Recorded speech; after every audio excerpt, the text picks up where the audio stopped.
Hello and welcome back to Project Sinrumbo, our four-wheel drive camper truck. Today I will give you a tour of the inside and explain to you the different systems and how things work and everything that we have on board. So follow me and let's see what we've got inside.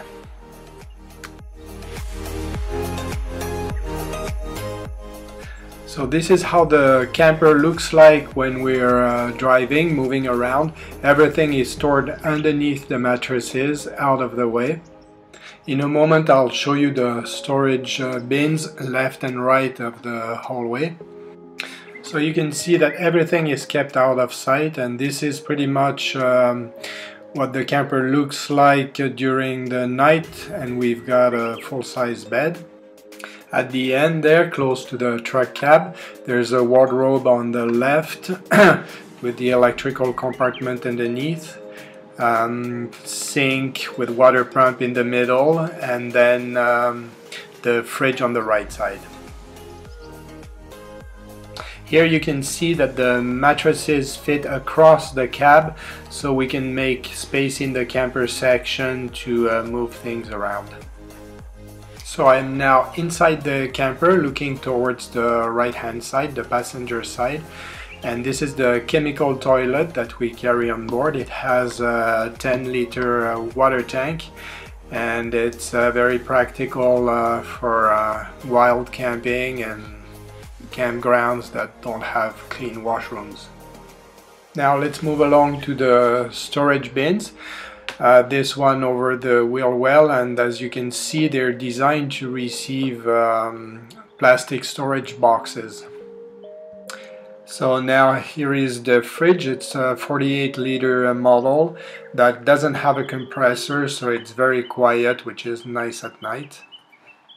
So left of the fridge now we have the sink, water tank, water pump. So it's a very basic system. The sink is actually a plastic bucket that can be removed for cleaning and to access underneath.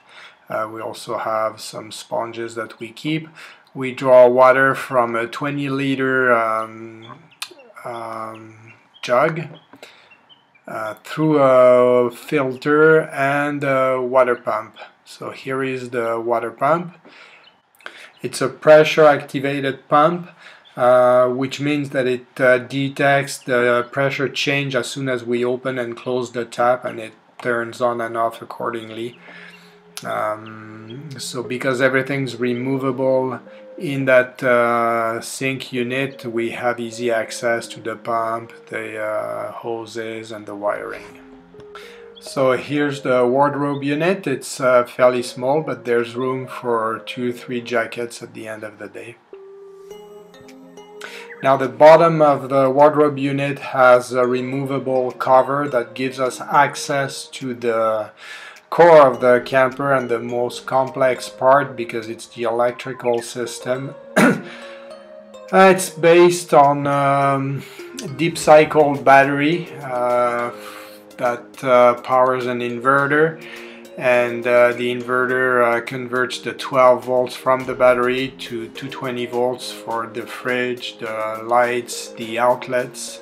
There are two chargers, one to charge the battery from the engine when we're driving, and one is fixed and used to charge when we're connected to campground power. Because everything other than the 12 volt water pump, everything else is 220 volts, so we can easily switch the whole installation to 220 from a campground when we have power available, and then the battery is just being recharged without any draw on it. Here is the battery charge indicator that just monitors the state of charge of the secondary battery. Not doing very well right now, as you can see. Now left of the electrical compartment is a storage bin, and inside that bin is the battery charger that is powered by the 220 volts from campgrounds. So shore power comes to the truck via an extension cord. As you can see here lying on the ground. It plugs into the back of the truck in a socket here on the right, and then there's a couple of circuit breakers to protect the installation. So let's get back inside. This is the table base. It's a marine unit permanently mounted on the floor. A piece of chrome tubing goes right in, and then the table fits right on top. And this is what it looks like when it's installed.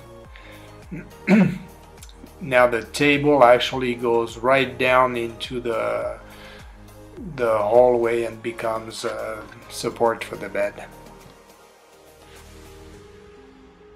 So the hardtop is a fiberglass shell that was insulated with 1 centimeter thick styrofoam and then carpeted with gray automotive carpet.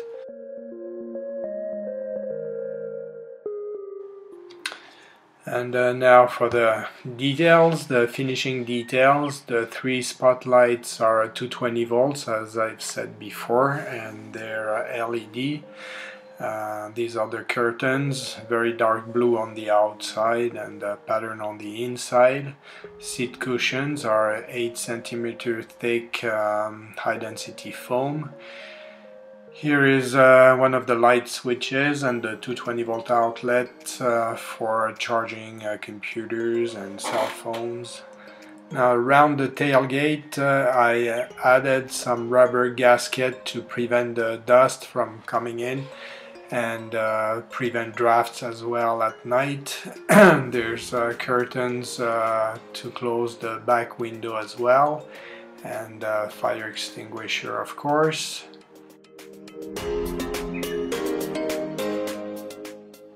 So this is pretty much it. I think I've showed you pretty much everything. Here is again what it looks like. And the nice thing is we've got different options, and we can even take a little siesta without having to set up the whole bed if we really want to. So I hope this was informative. Thanks for watching. Bye now.